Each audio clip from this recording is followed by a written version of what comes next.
Hello दोस्तों, आपका स्वागत है अपने यूट्यूब चैनल पर। 3 जनवरी को हुए सीटेट पेपर 2021 पेपर 1 के फुल 30 क्वेश्चन ईवीएस के आज हम करेंगे।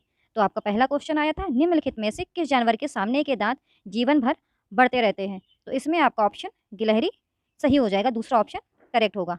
आपका दूसरा क्वेश्चन आया था, मधुमक्खी के बारे में दिए गए विकल्पों में से सबसे उपयुक्त विशेषता की पहचान करें। तो इसमें आपका ऑप्शन तीसरा सही हो जाएगा, ए, बी और डी। केवल रानी मधुमक्खी अंडे देती है। नर मधुमक्खियों की कार्यकर्ता के रूप में कोई विशेष भूमिका नहीं होती है। श्रमिक मधुमक्खियां भोजन की तलाश करती हैं और उसे मधुमक्खी के छत्ते में ले आती हैं। आपका थर्ड क्वेश्चन आया था, जो लोग कम से कम 25 वर्षों से जंगल में रह रहे हैं उनका वन भूमि पर अधिकार है और उस पर क्या उगाया जाता है, यह अधिनियम कहाँ से लिया गया था? तो आपका आपका थर्ड का ऑप्शन पहला सही हो जाएगा, वन का अधिकार अधिनियम 2007। आपका फोर्थ क्वेश्चन आया था, झूम खेती है। तो इसमें आपका दूसरा ऑप्शन सही हो जाएगा, स्लैश एंड बर्न फार्मिंग। आपका फिफ्थ क्वेश्चन आया था, 1902 में रोलैंड रॉस को चिकित्सा में नोबेल पुरस्कार इस खोज के लिए मिला। तो आपका फिफ्थ का ऑप्शन दूसरा सही हो जाएगा, मलेरिया मच्छर से फैलता है। आपका सिक्स्थ क्वेश्चन आया था, निम्नलिखित में से सिंकोना के पेड़ के किस भाग का उपयोग मलेरिया के उपचार के लिए किया जाता है? तो आपका सिक्स्थ का ऑप्शन दूसरा सही हो जाएगा, बार्को या बार्क। आपका सेवेंथ क्वेश्चन आया था, सांप के जहरीले दांत कहलाते हैं। तो आपका सेवेंथ का ऑप्शन दूसरा सही हो जाएगा, विषदंत। विषदंत की टाइपिंग एरर है, आप इसको विषदंत लिखा हुआ ये। एट्थ क्वेश्चन आपका आया था, निम्नलिखित में से कौन भारत में पाया जाने वाला एक गैर जहरीला सांप है? तो आपका एट्थ का ऑप्शन करेक्ट हो जाएगा, तीसरा, इंडियन रॉक पाइथन। आपका नाइन्थ क्वेश्चन आया था, वर्मी कंपोस्टिंग खाद बनाने की एक विधि है जो उपयोग करती है। तो नाइन्थ का ऑप्शन आपका तीसरा सही हो जाएगा, केचुआ। तीसरा सही हो जाएगा, केचुआ।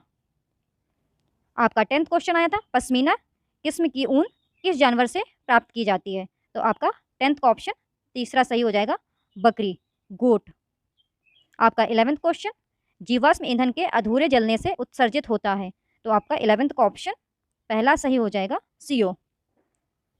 आपका 12th क्वेश्चन आया था, सक्रिय नली का उपयोग करके पौधों को पानी देने की तकनीक जो सीधे पौधे के आधार पर पानी पहुंचाती है कहलाती है। तो आपका 12th का ऑप्शन फोर्थ सही हो जाएगा, ड्रिप इरिगेशन, ड्रिप सिंचाई।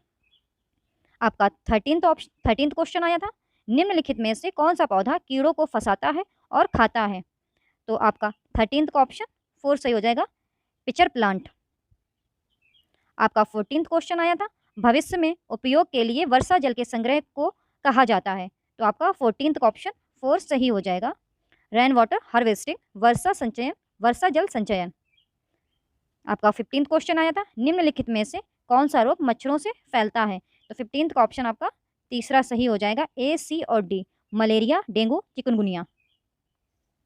आपका 16th क्वेश्चन आया था, बाल केंद्रित कक्षाएं छात्रों को सीखने के लिए अनुकूल वातावरण सुनिश्चित करती हैं। निम्नलिखित में से कौन एक ही सुझाव देता है? तो आपका 16th का ऑप्शन तीसरा सही हो जाएगा, शिक्षक सीखने की स्थिति प्रदान करता है जो छात्रों को विभिन्न अवधारणाओं को देखने, तलाशने, प्रश्न करने, अनुभव करने और समझ विकसित करने का अवसर देता है।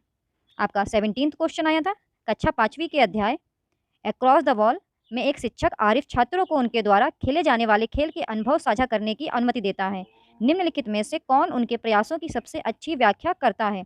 तो आपका 17th का ऑप्शन तीसरा सही हो जाएगा, लड़कों और लड़कियों के लिए समान खेल, सभी के लिए समान अवसर और टीम भावना जैसे मुद्दों की समझ विकसित करना। आपका 18th क्वेश्चन आया था, प्राथमिक कक्षाओं में ईवीएस का संचालन करने के लिए निम्नलिखित में से कौन सा सबसे उपयुक्त है? तो आपका 18th का ऑप्शन तीसरा सही हो जाएगा, पूछताछ आधारित शिक्षण, इंक्वायरी बेस्ड टीचिंग। आपका 19th क्वेश्चन आया था, ईवीएस शिक्षण में क्षेत्र का दौरा महत्वपूर्ण है, ऐसी यात्राओं के लिए निम्नलिखित में से कौन सा सत्य है? तो इसमें आपका ऑप्शन पहला सही हो जाएगा, पूर्व योजना और अनुवर्ती गतिविधि के साथ विद्यालय के निकट किसी स्थान पर जाना, going to a place near the school with pre planning and follow up activity. आपका 20th क्वेश्चन, एक ईवीएस कक्षा एक खुशहाल कक्षा होनी चाहिए, इस संबंध में निम्न में से कौन सा कथन सत्य है? तो आपका 20th का तीसरा ऑप्शन सही हो जाएगा, निरीक्षण करें, अन्वेषण करें, प्रश्न पूछे और गतिविधियां करें। आपका 21st क्वेश्चन, बच्चों में विश्लेषणात्मक सोच विकसित करने के लिए वंश वृक्ष एक उपयोगी उपकरण है। तो आपका 21st का ऑप्शन 4th सही हो जाएगा। यह कई पीढ़ियों में परिवार के सदस्यों के बीच संबंधों से संबंधित है। आपका 22nd क्वेश्चन, ईवीएस में मूल्यांकन के संकेतक हैं। तो आपका 22nd का ऑप्शन पहला सही हो जाएगा, चर्चा, डिस्कसिंग। आपका 23rd, कक्षा तीसरी के लिए मानचित्रण विषय के अंतर्गत विद्यार्थियों के लिए कौन सी गतिविधि सबसे उपयुक्त होगी।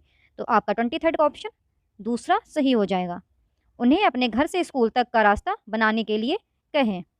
आपका 24th का ऑप्शन, आपका 24th क्वेश्चन, एक शिक्षक को कक्षा 1 के छात्रों को उप विषय पशु पढ़ाना होता है। इस विषय को शिक्षार्थी तक पहुंचाने के लिए निम्नलिखित में से कौन सी रणनीति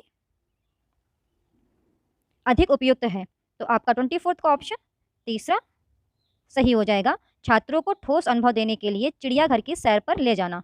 आपका 25th क्वेश्चन, डॉक्टर ब्यूमोंट के प्रयोग छात्रों को एक वैज्ञानिक की भूमिका को समझने में मदद करते हैं। वैज्ञानिक पद्धति के नीचे दिए गए चरणों को उचित क्रम में व्यवस्थित करें। तो आपका 25th का ऑप्शन 4th सही हो जाएगा। ये आपके ऑप्शंस दिए गए, इनको आप व्यवस्थित कीजिए तो आपका 4th ऑप्शन सही हो जाएगा। 632541। आपका 26 क्वेश्चन आया था, छात्रों को जैविक विविधता का अनुभव देने की सर्वोत्तम रणनीति। तो आपका 26 का ऑप्शन तीसरा सही हो जाएगा, उन्हें देखने के लिए एक पक्षी अभयारण्य में ले जाएं। Take them to a bird sanctuary for observing.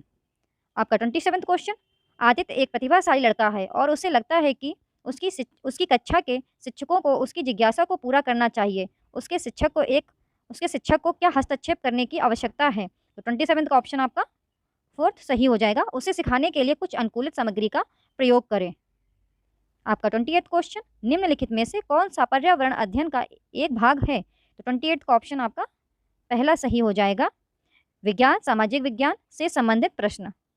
आपका 29th क्वेश्चन आया था, नाटकीकरण को धीमी गति से सीखने वालों के लिए ईवीएस सीखने सिखाने की एक अच्छी विधि के रूप में माना जाता है। उनके लिए नाट्यकरण का चयन करने के लिए सबसे उपयुक्त कारण कौन सा है। तो आपका 29th का ऑप्शन पहला सही हो जाएगा, ए और बी। पारंपरिक नाटक तकनीक उनके लिए एक अवधारणा से संबंधित होना आसान बनाती है। इंटरेक्टिव ड्रामा लंबे समय तक छात्रों की स्मृति के साथ रहता है। आपका 30th क्वेश्चन, ईवीएस पाठ्यपुस्तक छात्रों का समर्थन करती है। 30th का ऑप्शन तीसरा सही हो जाएगा, सभी मुद्दों के माध्यम से ज्ञान का निर्माण। तो दोस्तों, आज हमने 3 जनवरी को हुए सीटेट पेपर 2021 के 30 क्वेश्चन ईवीएस के कंप्लीट किए हैं। अगर आपको ये वीडियो अच्छा लगता है, चैनल को सब्सक्राइब करें, वीडियो को लाइक करें and thank you for watching the video. Thank you.